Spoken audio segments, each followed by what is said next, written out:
99X in the Morning X, Barnes and Leslie. We love to eat.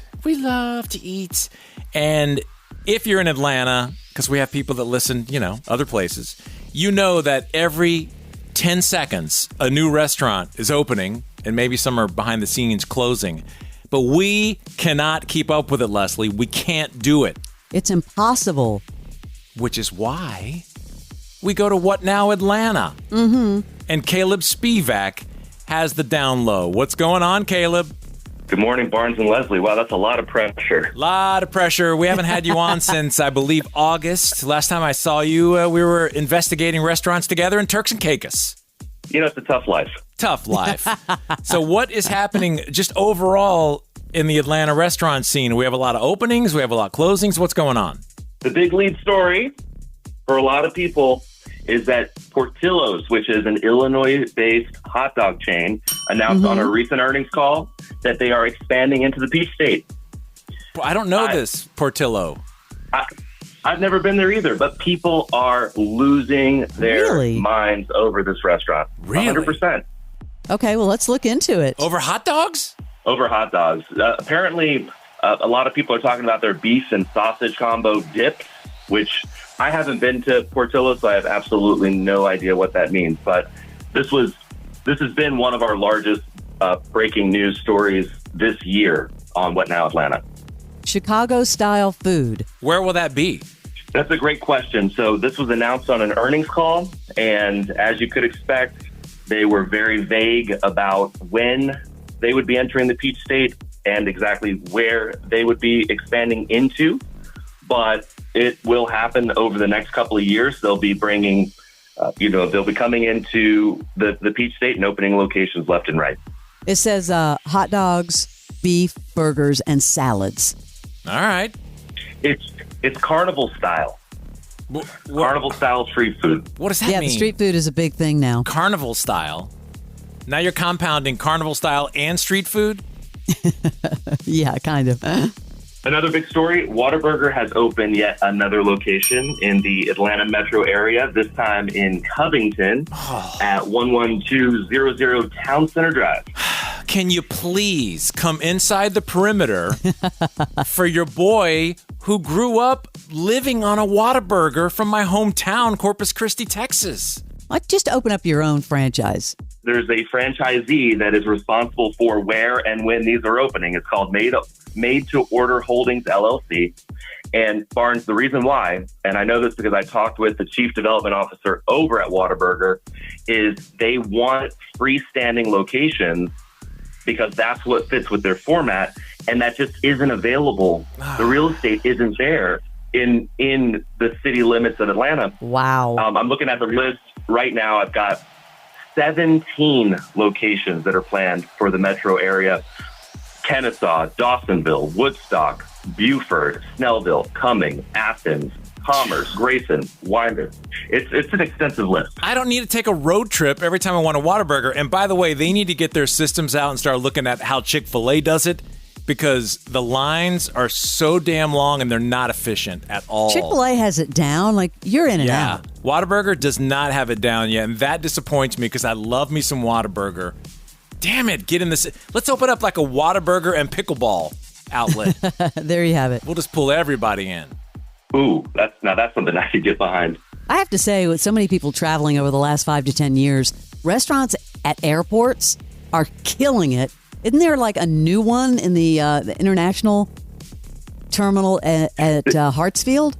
There is, and it's a very competitive place to try to get into to open a restaurant.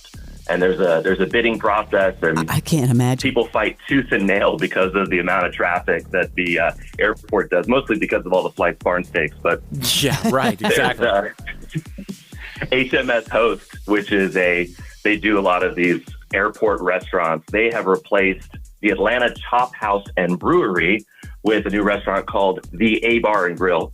Of course, in nod to A-Town, Atlanta. You know what sucks for these restaurants is that they can't use their own people. And that really is a brand dampening experience, in my opinion. They have to take from this pool of restaurant workers who could care less. I didn't know that. About your brand. Yes. I had no idea. Don't quote me, but I think What? you can maybe have one person there to, supervise. Or do you know, Caleb? Is that true? Well, I don't really understand what you're saying, Barnes. I'm saying that they can't bring, like, if you're opening up Barnes's Burger Palace, I can't bring my people. You have to use this pool of airport workers that they basically disperse to restaurants, and you can only have one person that you bring in from the outside. I had no idea. All controlled. I could be completely wrong, but I swear someone has told me that has a restaurant there, or they were bidding on a restaurant. You can't bring your people. You sound convincing, but certainly because of the security, and there are completely different guidelines. What else is going on? Well, Brookhaven is now home to a new Fox Brothers barbecue at 4058 Peachtree Road Northeast. Oh, yeah, that's where Meehan's used to be, and then some other pub right after. I saw that. I like that. That's right. So now you can go and get your smoked meat sliced to order and throwback Texas sides and decadent desserts. Sweet. And it is worth noting that this location is called Fox Brothers, as opposed to the other locations are Fox Bros. Ooh, why? Different owners, or? It's the same owners, and it's not much of a different name, but they, for whatever reason, have decided that they're going to call this location Fox Brothers, spelled all the way out, no abbreviation. But it's basically the exact same restaurant, which they've got 2 other locations of in Atlanta. I would like to know behind the scenes. There's got to be more to it than that. You don't just change something as iconic as that. You know what I mean? It is a little weird. Jonathan Fox, who's one of the co-owners, he just said that the Brookhaven location feels like a homecoming for him and his brother. And so that's why they're, kind of as a tribute to the early days, going back to their roots with the elements of classic Texas barbecue, culture and flavors that they grew up with. They wanted to use the entire name rather than the abbreviation. And then they've got that new, it's right across the sidewalk from that new Chick-fil-A, which is massive. There's no drive up. You just walk up to it. Yeah, they call it the kiosk. Kiosk. Q-U-E. What's a kiosk? Kiosk. What does that mean? Kiosk. Well, like a kiosk. They're calling the restaurant a kiosk? Hello. Well, the one on Otley Avenue. Oh, no, I'm talking about Brookhaven just opened in the old sports bar. It was Jocks and Jill's for years. Now it's a massive Chick-fil-A, literally 10 feet from that Fox Brothers. Aha. How about, let's go to some happy news. How about who's failed their health inspections? Oh, he loves this segment. Love the drama. Well, yeah, I'm sorry to disappoint you, Hold on, everybody. Sorry to Hold on. disappoint Hold you. on. Give me some dramatic music, please. All right, I want to make this intense. Okay. Barnes, I'm sorry to disappoint you. What? But out of almost 2,000 restaurants inspected since August 1st, 2023 through today, only 4 failed.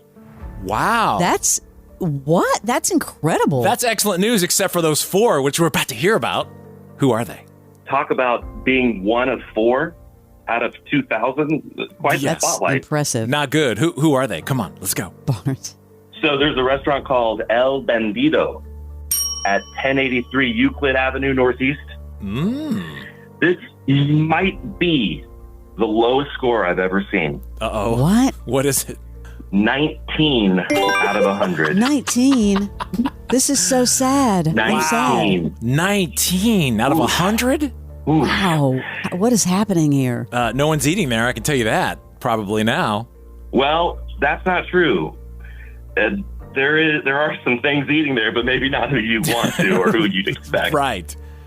Because the biggest violation was that several live roaches, live ants, live gnats, and dead water bugs were found throughout the facility. Oh, that's foul. All right. Casa Almanera on Piedmont Avenue scored a 53 out of 100. Never heard of it. If you've noticed anything a little unusual in your food, maybe some chunks that you weren't expecting, it's because they had several containers of expired foods, including buttermilk, whole milk, cream cheese, and coleslaw. Damn. Get a new fridge, Food people. poisoning. Yeah, try again next month. So Pho King in Midtown, it's That's not how you pronounce pho, but I'm not quite sure what I can say on the radio. 950 West Peachtree Street. They got a 67 out of 100, so they only failed by 3 points. And one of the biggest violations there, and this seems to be an ongoing problem, and in the interior of their ice machine, the health inspector found it was heavily soiled with black organic matter. Oh, man. Like mold or something? Black organic matter. It sounds a little bit more scientific than just mold, but whatever it is, I don't know that I want it in my ice class. And who gets the last honor? The last honor is a sandwich franchise called Witch Witch at 1801 Howell Mill Road. Howell Mill Road got dinged? They got dinged, and I think that was the OG Atlanta location, actually. They got a 65 out of 100. Yikes. And one of the biggest violations, employees were observed being on their cell phone and then put on gloves without washing their hands and went right into serving guests food. All right, Caleb. Oh. I always liked eating at Witch Witch, but I did feel like it was too much homework. Like, I felt like whenever multiple people came in at once, you had to finish your bag before everyone else got their bag so you could get up in line quicker. A lot of work. It's like an art class. Yeah, exactly. You have to draw on that bag. And all right, Caleb Spivak, What Now Atlanta. Follow What Now Atlanta for all the breaking restaurant comings and goings. Thank you, Caleb. Thank you. Always a pleasure. The Morning X with Barnes and Leslie. Yum, yum. 99X.